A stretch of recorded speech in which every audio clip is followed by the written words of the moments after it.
Précis de théologie ascétique et mystique de Tancret, suite. Appendice, règles sur le discernement des esprits pour la voie illuminative. Page 798. Nous avons déjà tracé, d'après saint Ignace, les règles sur le discernement des esprits pour les commençants.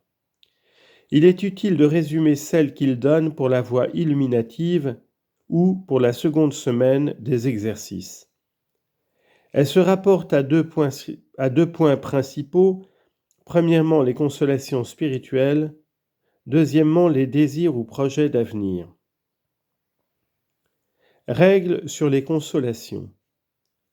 C'est le propre du bon esprit, quand il s'approche d'une âme de bonne volonté, de lui donner la vraie joie spirituelle, celle qui est accompagnée de paix. C'est le propre du mauvais esprit de combattre cette joie par des raisons spécieuses, des subtilités, des illusions. On dirait un avocat retors qui défend une mauvaise cause. Cette règle est fondée sur ce que Dieu est l'auteur de la paix, tandis que le démon jette le trouble dans l'âme pour la décourager. Dieu seul peut donner la vraie consolation sans qu'aucune cause ait précédé capable de la produire.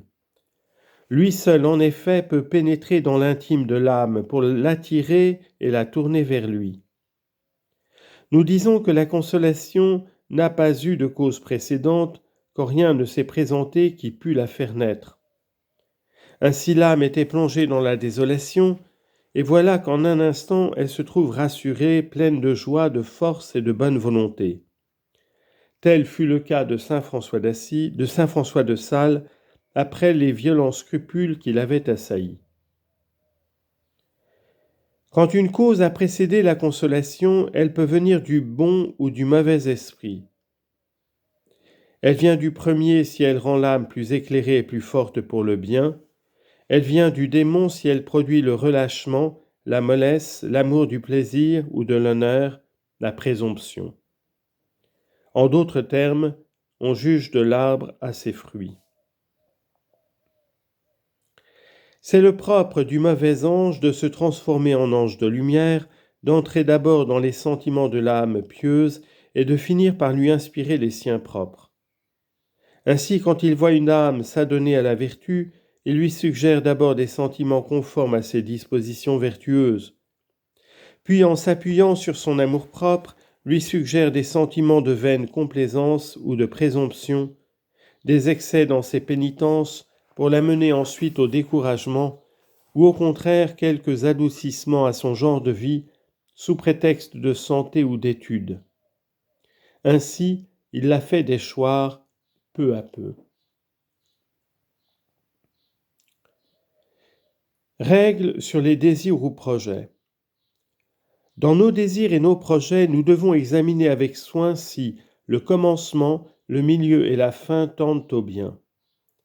Car si, à l'un quelconque de ces moments, il y a quelque chose de mauvais, de dissipant ou de moins bon que ceux que nous nous étions déjà proposés, ou si ces désirs inquiètent notre âme, la troublent et l'affaiblissent, c'est une preuve qu'ils procèdent du mauvais esprit, ennemi de notre avancement et de notre salut éternel.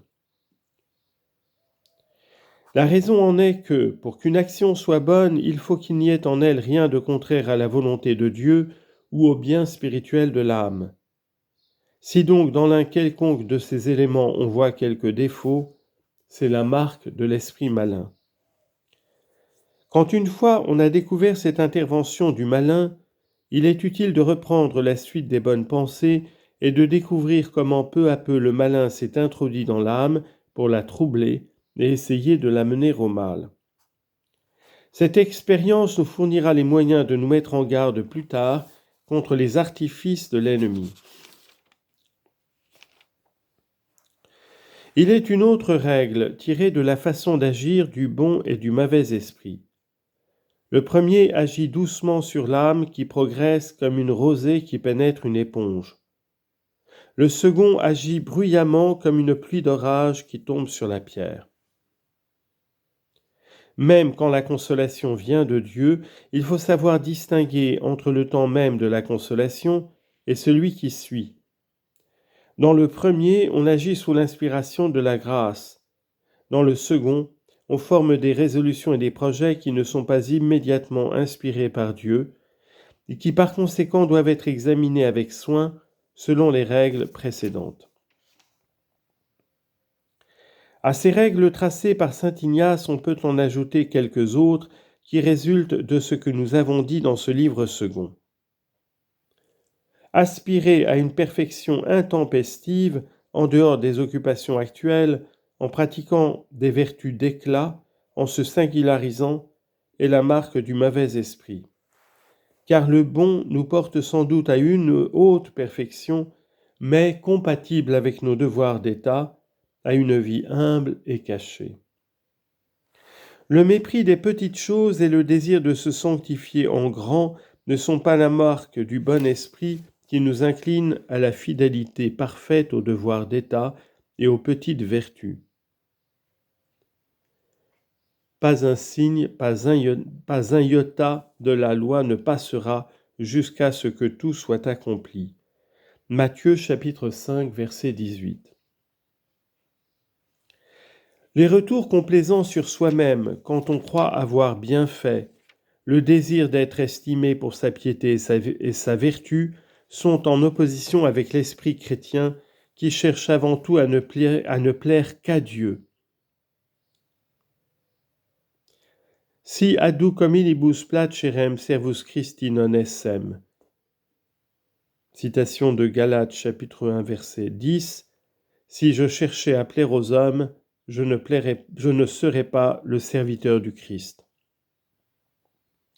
Ainsi donc, la fausse humilité qui se blâme pour se faire louer et la fausse douceur qui n'est au fond que le désir de plaire aux hommes sont contraires à l'Esprit de Dieu. Se plaindre, s'impatienter, se décourager au milieu des épreuves et des sécheresses est une marque de l'esprit humain. L'Esprit de Dieu nous porte au contraire à l'amour de la croix, à la résignation, au saint abandon, et nous fait persévérer dans l'oraison au milieu des aridités et des distractions.